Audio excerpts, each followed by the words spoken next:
Good morning, choir masters and choir members. Quick video lang tayo.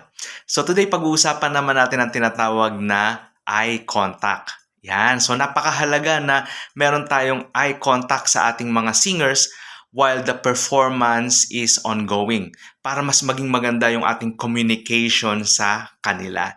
Yan. At isa ito sa ating pag-uusapan this coming Saturday, September 6, 2025.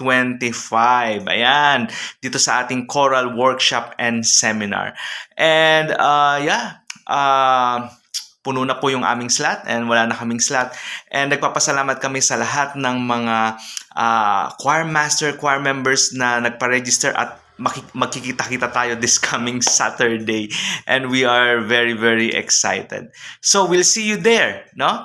And lagi kong sinasabi, hindi kayo magsisisi dahil marami kayong matututunan sa learning event na to.